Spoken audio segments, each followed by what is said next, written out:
أشهد أن لا إله إلا الله وحده لا شريك له وأشهد أن محمدا عبده ورسوله الذي أرسله بالهدى ودين الحق والنور والموعظة على فترة من الرسل وقلة من العلم ودنو من الساعة وضلالة من الناس وانقطاع من الزمان وقرب من الأجل من يطع الله رسوله فقد رشد ومن يعصم فقد غوى وفرط وضل ضلالا بعيدا وأوصيكم بتقوى الله أيها الحاضرون المستمعون الكرام فإنه خير من أوصى به ما أوصى به المسلم وأن يحضه على الآخرة وأن يأمره بتقوى الله فاحذروه ما حذركم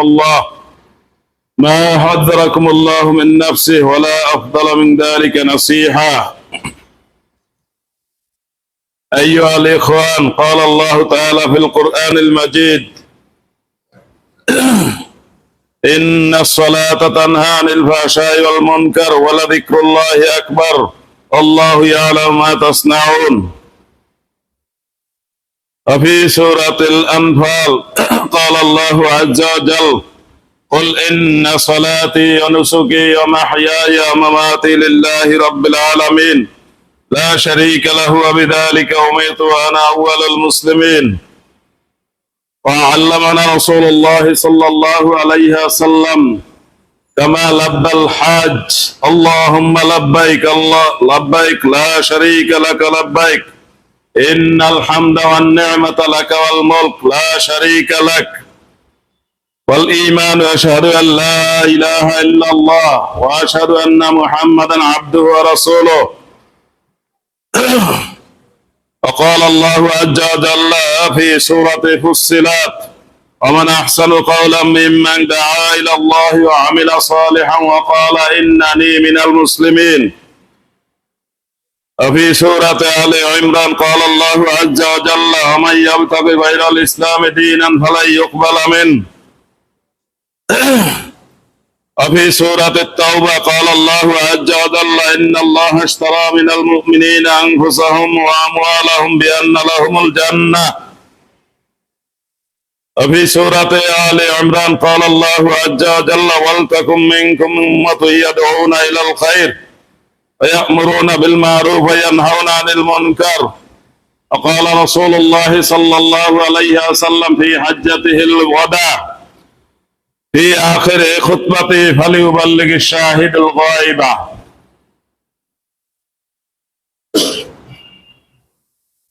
وقال الله عز وجل في سورة إبراهيم: وما أرسلنا من رسول إلا بلسان قومه ليبين لهم. প্রিয় মুসল্লিবৃন্দ, আমরা জুমার দিনে, সপ্তাহের শ্রেষ্ঠ দিন জুমার দিনে জুমার নামাজের জন্য ইতিমধ্যে মসজিদে এসে হাজির হতে পেরেছি। শুকর আলহামদুলিল্লাহ। এতক্ষণ আমি কোরআনের কতগুলো আয়াত এবং হাদিসের থেকে কতগুলো উদ্ধৃতি উল্লেখ করেছি, যেটা ছিল আরবি ভাষায়। আরবি ভাষা আমাদের অনেকেই কিছুটা বুঝলেও বলতে পারেন না। সুতরাং খুতবার বিষয়গুলো বাংলায় হওয়া দরকার এবং এর থেকে তালিম নেওয়া দরকার, না শুধু বলা দরকার। সুন্দর করে আরবিটা আমি বলে যাব, এটাই উদ্দেশ্য, না আপনাদের কিছু বুঝা, কিছু জানা, কিছু শেখা এবং কিছু সংশোধন হওয়া উদ্দেশ্য। এই জন্য আল্লাহ সূরা ইব্রাহিমে বলেছেন, দুনিয়াতে যত নবী রাসূল আল্লাহ প্রেরণ করেছেন, যেখানে প্রেরণ করেছেন সেই এলাকার মানুষের ভাষায় পাঠিয়েছেন। ওই এলাকার মানুষের ভাষায় আল্লাহর কথাগুলো নবী রাসূলগণ সাধারণ মানুষদেরকে বলে দিয়েছেন। প্রত্যেকের ছিল একটি মূলনীতি। সেই একটি মূলনীতি কি?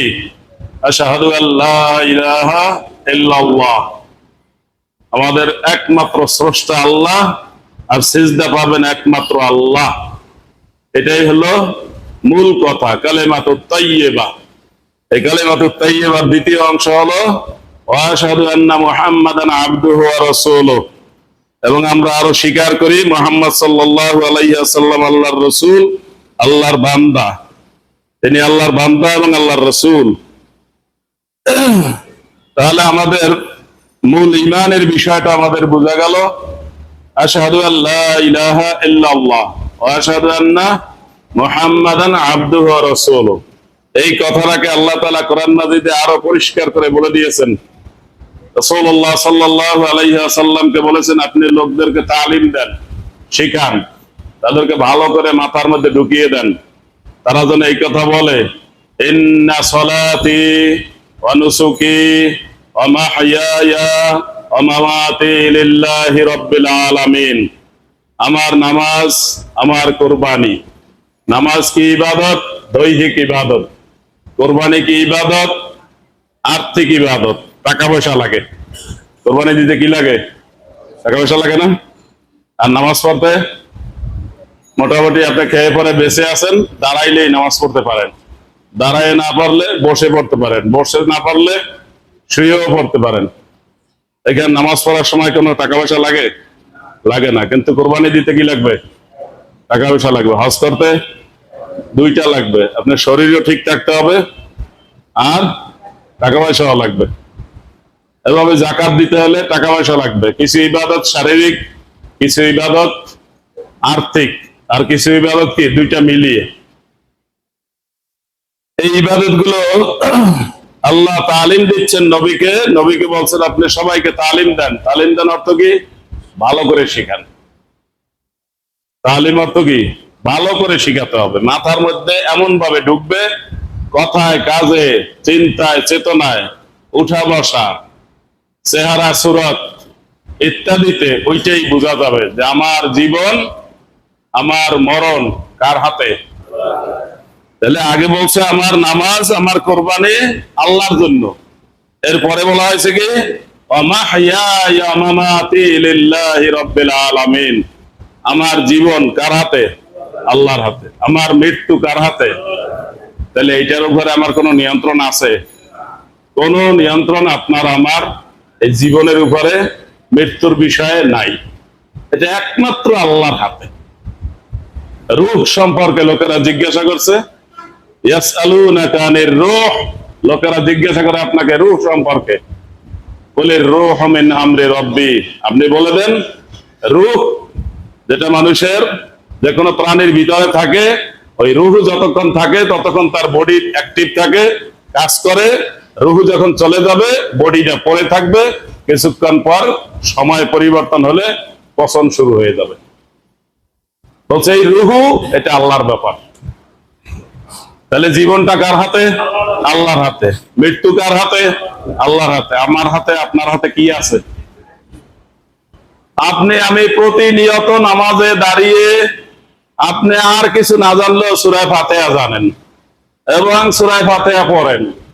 এই নামাজ পড়ার জন্য সূরা কেরাত লাগবে কিনা? শুদ্ধ করে লাগবে কিনা? ভালো করে শুদ্ধ করে নেবেন।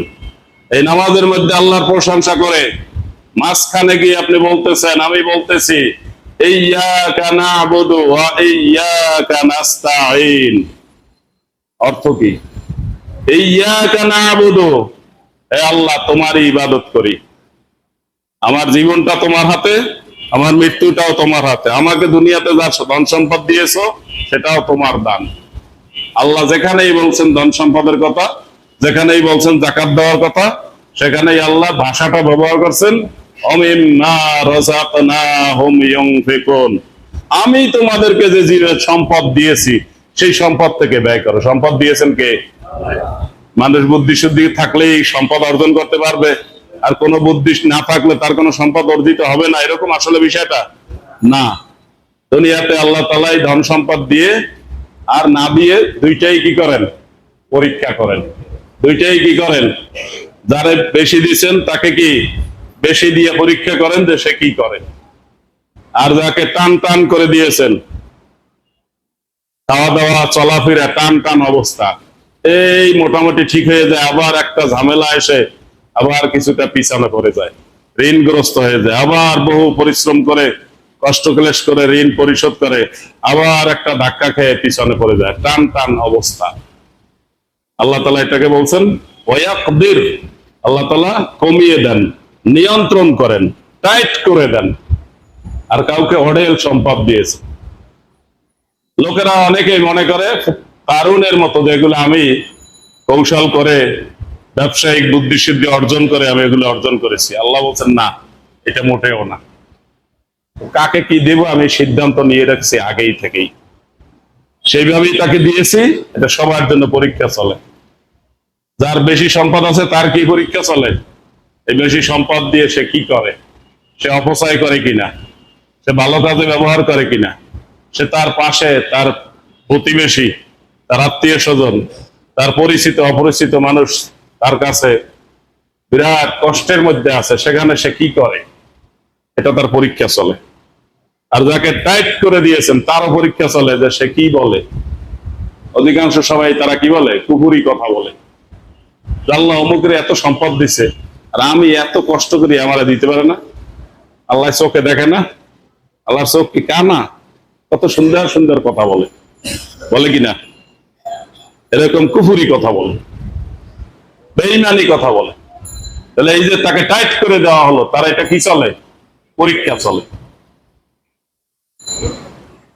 নিজের সুবিধা মতো, নিজের মত মতো না হইলেই মানুষ সেখান থেকে ঈমান হারা হয়ে একদম দূরে চলে যায়। আল্লাহর নবী দাউদ আলাইহিস সালাম অত্যন্ত কষ্টকর জীবন যাপন করেছেন। কি অবস্থা আপনারা জানেন তো? দাউদ আলাইহিস সালাম কি অবস্থা হয়েছিল? অসুস্থ হয়েছেন, তার গায়ে পোকা ধরে গেছে। পোকা তার শরীর থেকে খেয়ে খেয়ে, পায়খানার যে পোকাগুলো, ওইরকম পোকাগুলো তার খেয়ে খেয়ে পড়ে যেত। তার স্ত্রী অনেক কষ্ট কলেশ করে তাকে সেবা করছে। সেবা করতে করতে আর সহ্য হয় না। কয়দিন মরা মাটি দেয়, আমাদের দেশে বলে না? কয়দিন দেয়?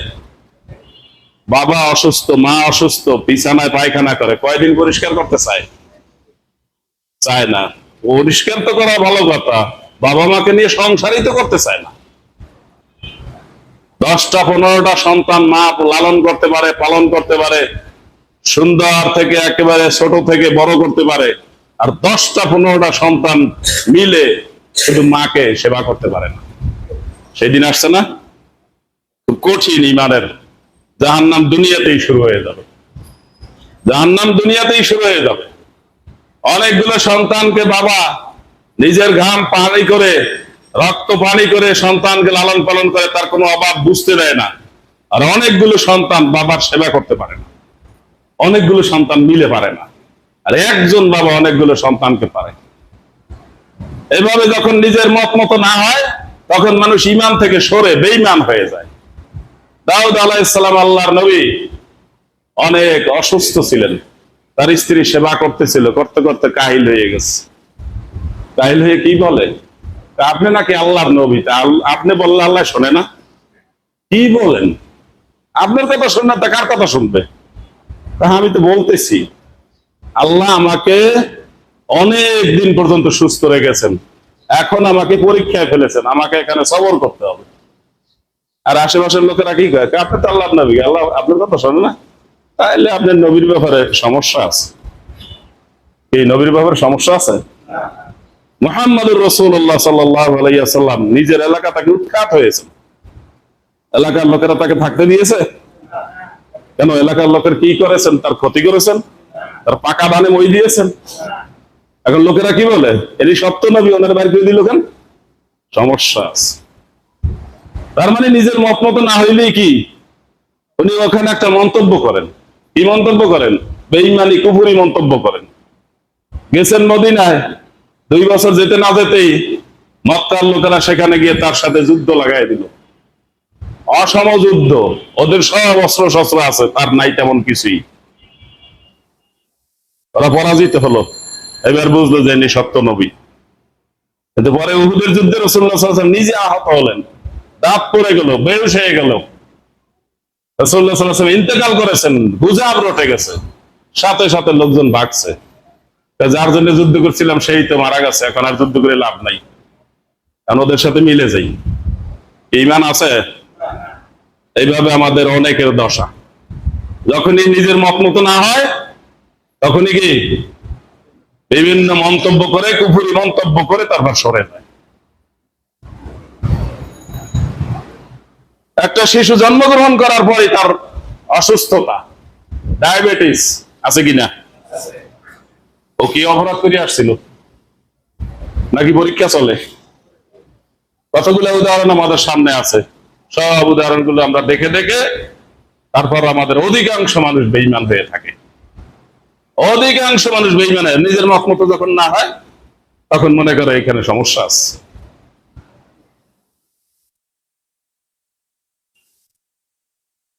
বৃষ্টির জন্য নামাজ পড়ে কান্দাকাটি করে তারপর বৃষ্টি হইতেছে না, তো একজনও ঠিক নেই। কি আসলে কি এরকম ব্যাপার? বৃষ্টি কার হাতে? আল্লাহ কোরআনে পরিষ্কার করে 5টা বিষয় সম্পর্কে বলে দিয়েছেন সূরা লোকমানের শেষ আয়াতে, ইন্নাল্লাহা ইনদাহু ইলমুস সাআহ, কিয়ামত কখন হবে কে জানে? আল্লাহ জানেন। ওয়া ইউনাজ্জিলুল গায়স, কোথায় কখন বৃষ্টি দিবেন, কতটুকু বৃষ্টি দিবেন, এটা কার হাতে?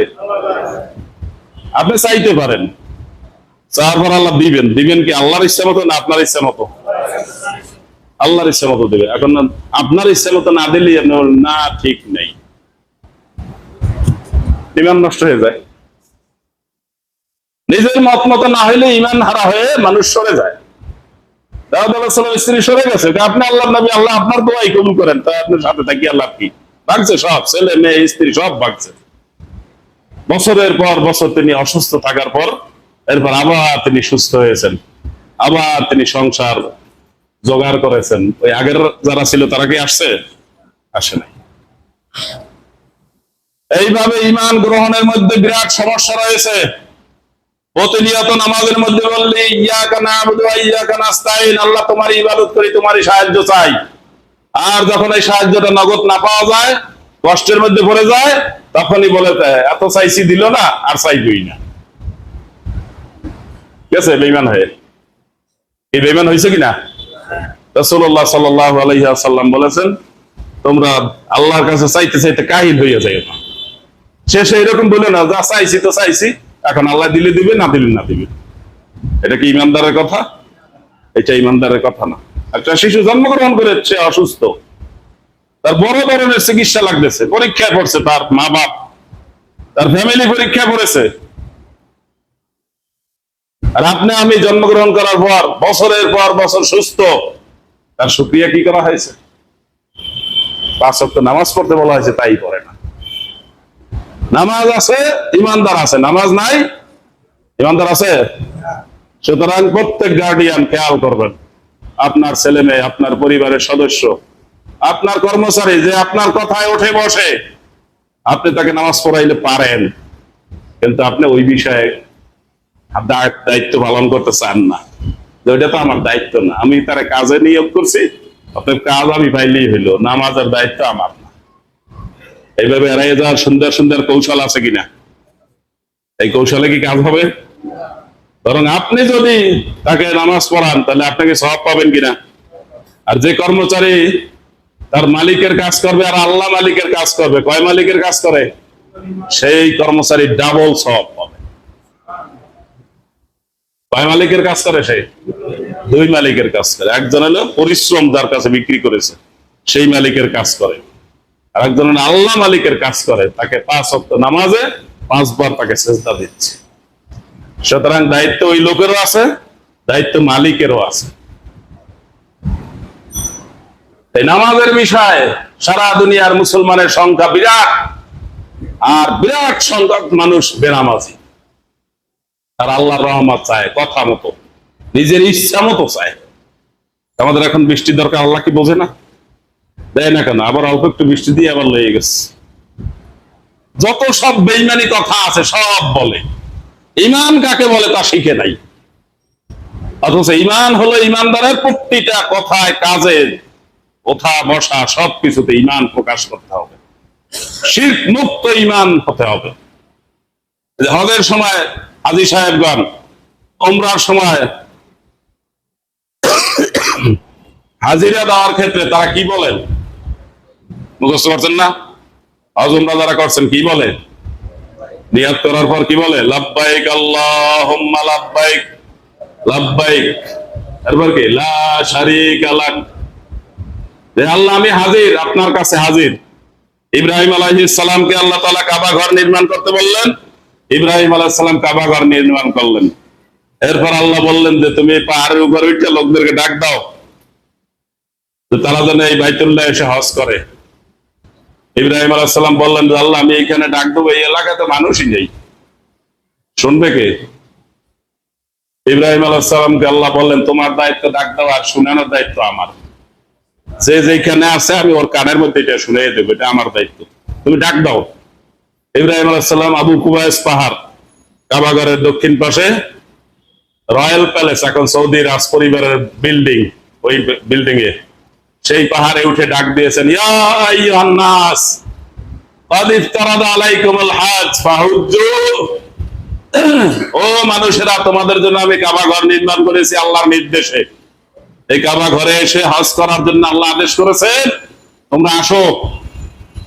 রাসূলুল্লাহ সাল্লাল্লাহু আলাইহি ওয়াসাল্লাম বলেন, তাফসীরের কিতাবে লেখে ইব্রাহিম আলাইহিস সালাম এই যে ঘোষণা দিয়েছেন, এই ঘোষণা তার এই ডাক আল্লাহ তাআলা ওই সমস্ত লোকদের কানের মধ্যে পৌঁছে দিয়েছেন যে সমস্ত লোকদের তকদিরে হজ আছে।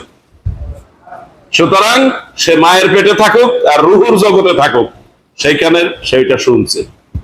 এটা শোনার পরে সে যখন ভাগ্যে তার লেখা আছে, তখন সে কোথায় গেছে?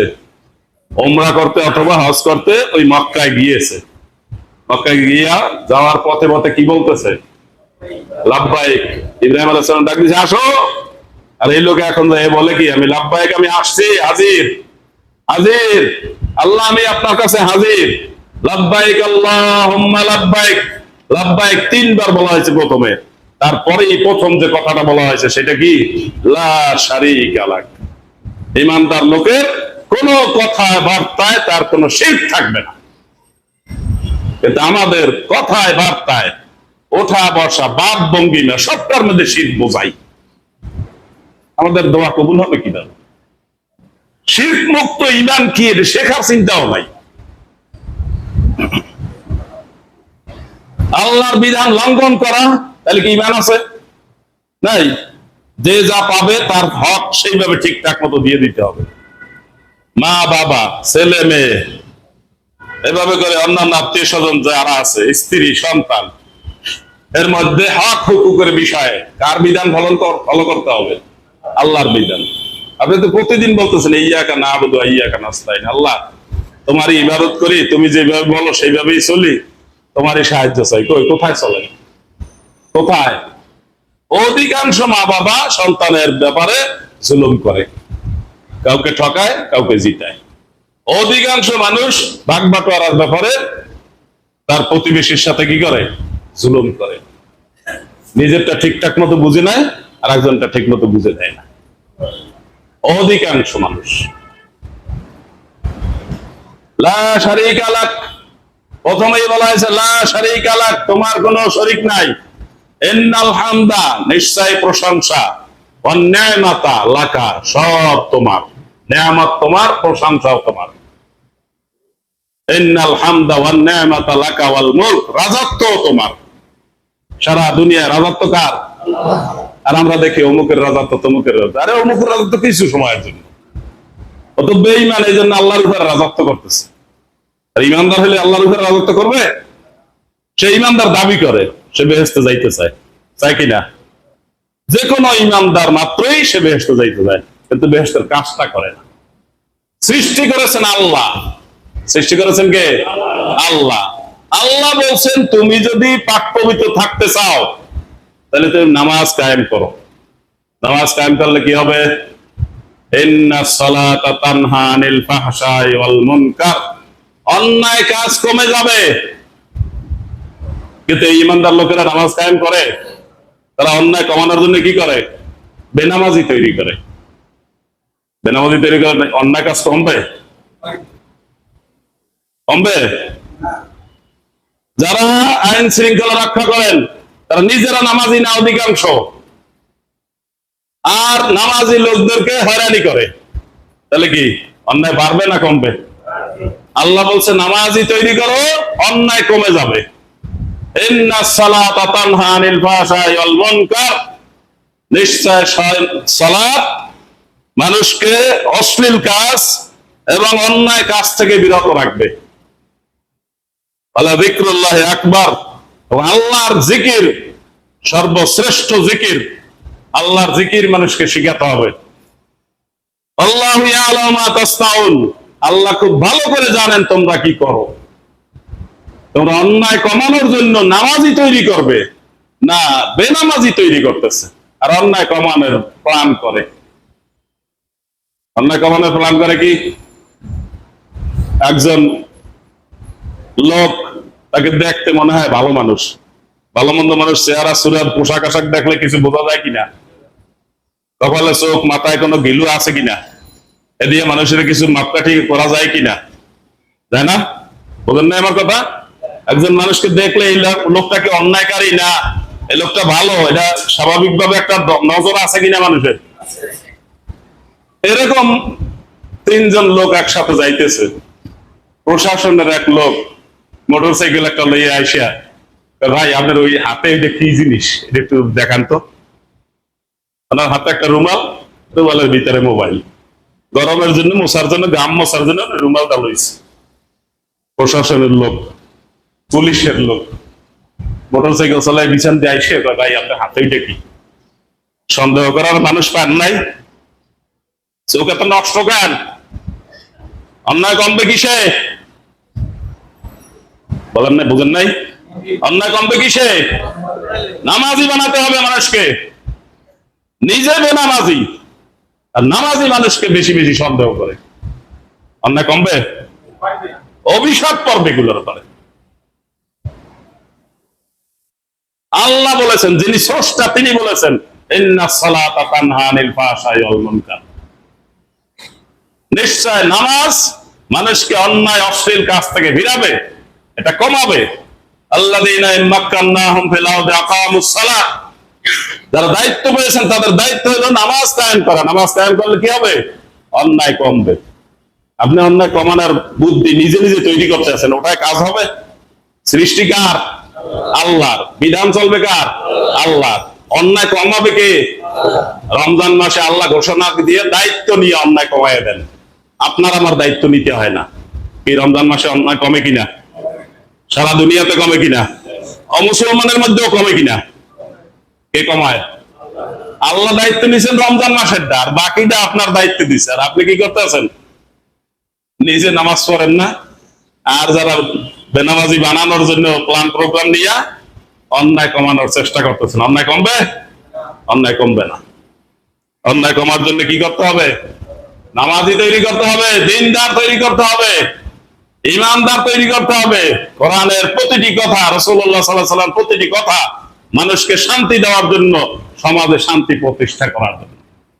আপনি আল্লাহর কথার দিকে নাই, আপনি আল্লাহর রাসূলের কথার দিকে নাই, আপনি শান্তি প্রতিষ্ঠা করতেছেন কোন মূলনীতি দিয়া? ওই মূলনীতিতে শান্তি হবে? কোনোদিন হবে না। অশান্তির দাবানল জ্বলতে থাকবে। এরপর যখন পাপে ভরে যাবে, তখন আল্লাহ গজব দিয়ে এগুলোর ঠান্ডা করবে। এই গজব চলতেছে কিনা? গজব চলতেছে না? এই যে তাপমাত্রা বেড়ে যায়, কেন বেড়ে যায়? মানুষের পাপ মাত্রা যখন বেড়ে যাবে, তখন তাপমাত্রাও বেড়ে যাবে। মানুষ যখন যাকাত দেওয়া বন্ধ করে দেবে, আল্লাহ বৃষ্টি দেওয়া বন্ধ করে দেবে। এগুলা কি গোপন কথা না পরিষ্কার কথা? রাসূলুল্লাহ সাল্লাল্লাহু আলাইহি ওয়াসাল্লাম পরিষ্কার বলেছেন, মা হারাসান নাসু যাকাত ইল্লা মানা আল্লাহু আনহু আল মাতার। এই জাতি ধনী মানুষ যাকাত দেওয়া বন্ধ করে দিবে, আল্লাহ ওদের উপরে বৃষ্টি বর্ষণ বন্ধ করে দিবেন। আবার এমন সময় বৃষ্টি দিবেন সব ডুবিয়ে দিবেন। তাহলে বৃষ্টি না হওয়াও কি এক গজব, আর বৃষ্টি বেশি হওয়াটাও কি আর এক গজব? একটাও উপকারী হবে না। আল্লাহর বিধানে আসতে হবে। কালেমা পড়ার পর ইমানদার দাবি করে আল্লাহর বিধানে আসতে হবে। আল্লাহর বিধানে এক নম্বরের নামাজ কায়েম করতে হবে, ন্যায় প্রতিষ্ঠা করতে হবে। নিজের মধ্যে ন্যায় নাই, ইমান নাই, ন্যায় আচরণ নাই, কোরআন পড়ে না, হাদিস পড়ে না, খালি মরলে বেহেশতে যাইতেছে। মরলে খালি বেহেশতে যাইতেছে। বেহেশতে যাইবে, বেহেশতের কাজ করা লাগবে না? নিজের চিন্তার একটু ব্যতিক্রম হলে ইমান হারা হয়ে যায়।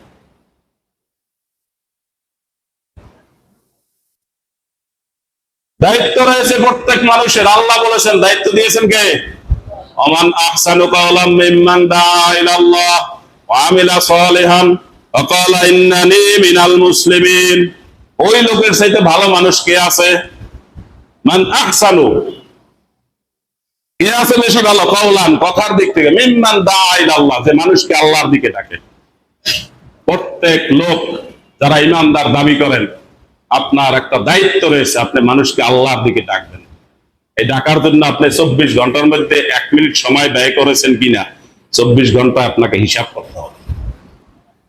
হিসাব করে দেখছেন 24 ঘন্টায় কোনো এই কাজ করছেন কিনা, একজন লোকের কাছে গিয়ে বসছেন কিনা, সেই লোকটার সুবিধা অসুবিধা জানছেন কিনা, সেই লোকটার শুভাকাঙ্ক্ষী হবেন, তারপর তাকে আল্লাহর দিকে ডাকবেন। হঠাৎ করে তারা ধরিয়ে করবেন যে আল্লাহ মসজিদে, এটা হয়ে গেল নাকি? এই হঠাৎ করে মুসল্লি হলে কি মুসল্লি টিকবে? তার শুভাকাঙ্ক্ষী হতে হবে, আপনার মাথায় প্ল্যান থাকতে হবে। আপনার নবী বলেছেন, বাল্লিগু আন্নী ওয়ালাউ আয়া, আমার একটা কথাও যদি তোমার জানা থাকে তাহলে তুমি সেই কথাটা আরেকজনের কাছে পৌঁছাইয়া দিবা। শেষ কথা যেখানে বলেছেন বিদায় হজে জামালুর রহমাত আরাফার ময়দানে শেষ কথাটা বলেছেন, ফালিয়ুবাল্লিগিশ শাহিদুল গায়বা, এখানে যারা উপস্থিত আছো আমার কথা তোমরা অন্য মানুষের কাছে পৌঁছাইয়া দিবা। দায়িত্ব আল্লাহর নবী দিয়েছেন কিনা? এই দায়িত্ব পালন হইতেছে কিনা?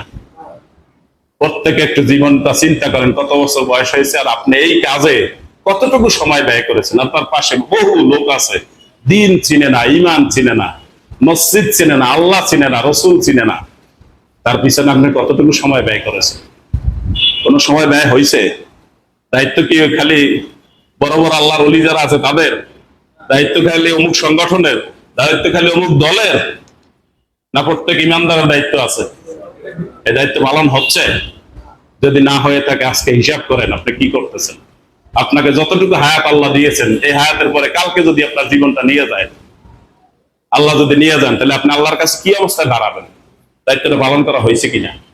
জীবন কার হাতে? আল্লাহর হাতে। মৃত্যু কার হাতে?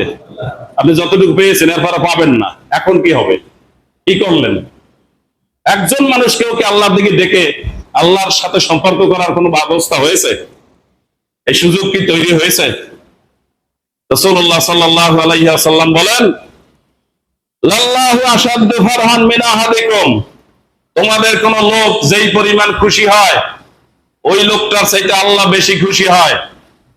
যেই লোকটা উটের পিঠে চড়ে, তার উটের বাহনে, তার হাওদাজের ভিতরে, উটের পালকির ভিতরে তার খাদ্য পানি পোশাক আশাক সফরে যা লাগে সব ওইটার ভিতরে, চলতে চলতে লোকটা ক্লান্ত হয়ে গেছে, একটা গাছের নিচে সে উটটাকে থামিয়ে গাছের নিচে বসেছে।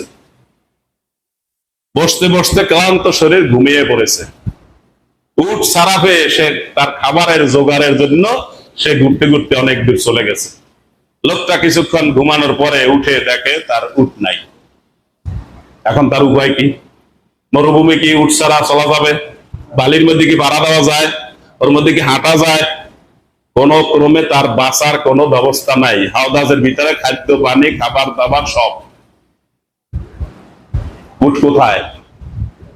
উট নাই। লোকটা আবার ক্লান্ত হয়ে আবার গাছের নিচে বসতে বসতে আবার শুয়ে গেছে,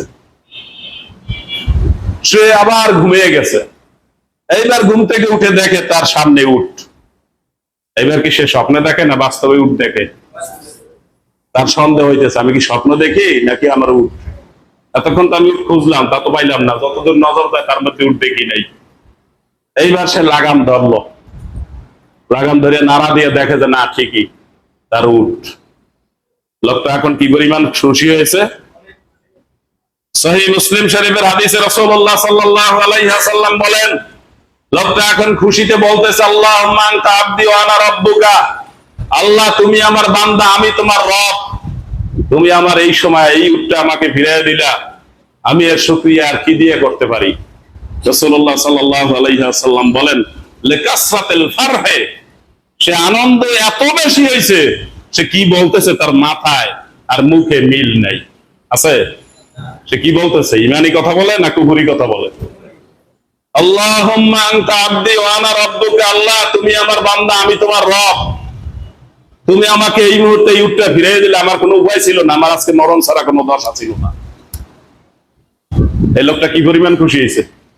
খুশিতে তার মাথা ঠিক আছে নি? কোন একটা লোক আল্লাহকে চিনে না, সূরা ফাতিহা জানে না, কোনোদিন নামাজ পড়ে না, ওই লোকটাকে আপনি টার্গেট করেন। আপনি মুহাম্মদুর রাসূলুল্লাহর একজন উম্মাহ দাবি করতেছেন, আর তিনি বলেছেন আপনাকে একটা কথা জানলেও তার কাছে পৌঁছাও। সেই লোকটাকে আপনি টার্গেট করে আল্লাহর সাথে সম্পর্ক করাই দেন, নামাজে দাঁড় করে দেন, তারা দোয়া কালাম শিখিয়ে দেন। ওই লোকটা যেই পরিমাণ খুশি হয়ে আল্লাহর সাথে কুফরি কথা বলতেছে, ওই লোকটাকে আপনি নিয়ে আসলে আল্লাহ এই লোকটার চাইতে বেশি খুশি হবে। এবার বুঝতে পারছেন কথাটা? এই কাজটা কি হয়েছে? এই কাজটা হয় নাই। জীবনে একজন লোককেও আপনি দিনের দিকে ডাক দেন নাই, ইমানের দিকে বলেন নাই, অথচ আপনাকে যে জীবনটা আল্লাহ দিয়েছেন, যে সম্পদ দিয়েছেন, আল্লাহ বলছেন ইন্নাল্লাহা আশতারা মিনাল মুমিনিনা আনফুসাহুম ওয়া আমওয়ালাহুম বিআন্না লাহুমুল জান্নাহ। আল্লাহ আপনাকে যে জীবন দিয়েছেন, সম্পদ দিয়েছেন, এটা দিয়েছেন কি জন্য? এইটা আপনি আল্লাহর জন্য আবার ব্যয় করবেন, আল্লাহ আপনাকে এটার বিনিময়ে জান্নাত দিবেন। জীবনটা দিয়েছে কে? আল্লাহ। সম্পদ দিয়েছে কে? আল্লাহ। আল্লাহর দেওয়া সম্পদ দিয়ে আবার আল্লাহর কাছ থেকে বেহেশত কিনবেন কি? আপনার এখানে চালানটা কি? কোন চালান আছে? অথচ এই ব্যবসাটা একজন ইমানদার করেন না। বহু ইমানদার আছেন, জীবনে কোনোদিন কোনো মানুষকে ভালো কথা, ইমানের কথা, আল্লাহর সাথে সম্পর্ক গড়ে দেওয়ার কথা কোনোদিন বলেন নাই। আল্লাহর কাছে কৈফিয়ত দিয়ে পারবেন? যদি না পারেন, আজকে থেকে টার্গেট করেন। আজকে থেকে টার্গেট করেন। আপনি যতটুকু কথা যাকে বলতে পারেন, সেই লোকটাকে আল্লাহর সাথে সম্পর্ক করাই দিবেন। আল্লাহর সামনে নামাজের কাতারে দাঁড়ায় করা দিবেন। তাকে সূরা কেরাত শিখাই দেবেন। খালি এনে দাঁড়া করলে কিন্তু থাকবে না, থাকবে কিচ্ছু জানে না, এসে কয়দিনের দাঁড়ায় বের হয়ে চলে যাবে। কেন? তো সিসিম থাক। তাই সে যে কাতার বড় করে, দেখেন না, কোন কোন বড় বড় বেনামাজি যদি নামাজ মারা যায়, ওদের জানা যায় মানুষ কিন্তু অনেক হয়। কেন বেশি মানুষ হয়? বেনামাজিরা সব হাজিরা, আমাদের এক ভাই মারা গেছে, জানাজা দিয়ে আসে। এই বেনামাজির সংখ্যা বেশি কিনা?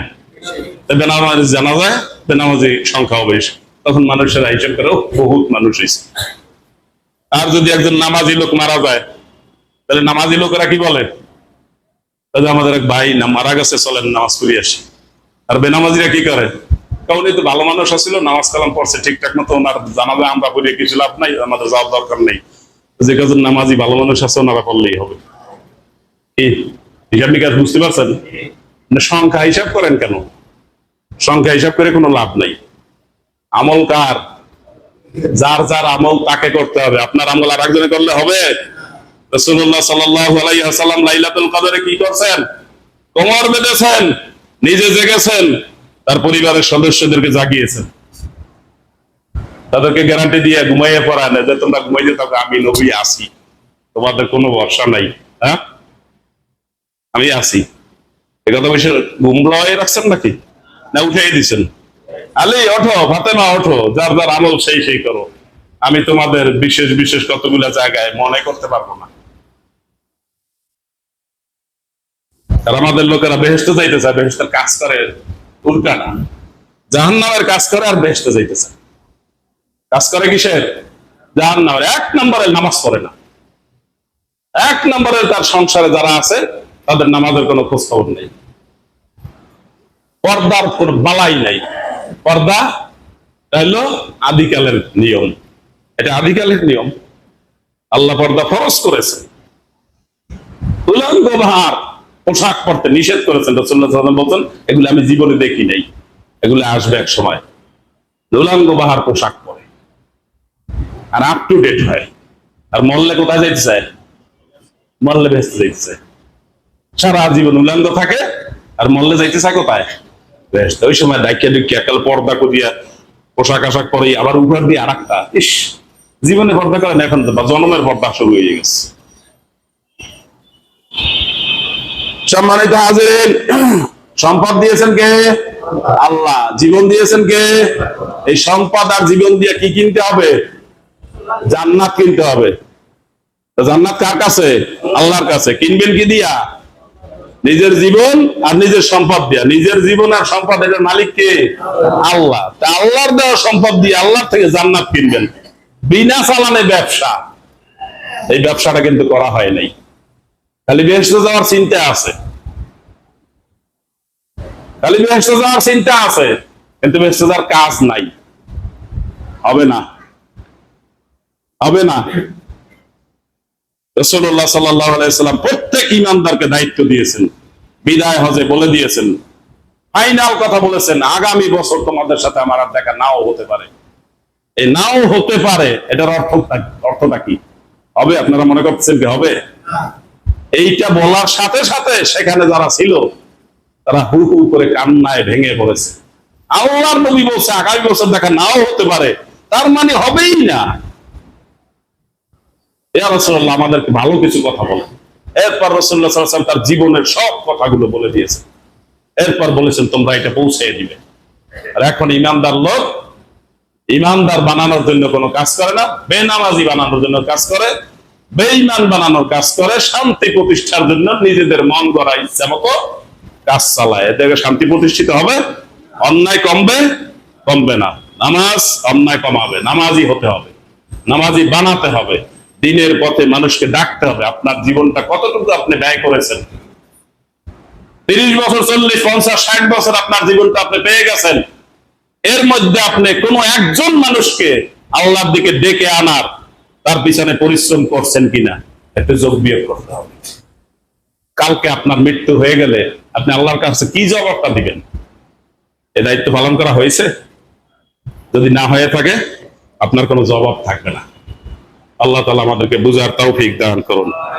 هذا ما عندي والعلم عند الله سبحانك لا علم لنا إلا ما علمتنا إنك أنت العليم الحكيم صدق الله العلي العظيم وصدق رسوله النبي الكريم ونحن على ذلك من الشاهدين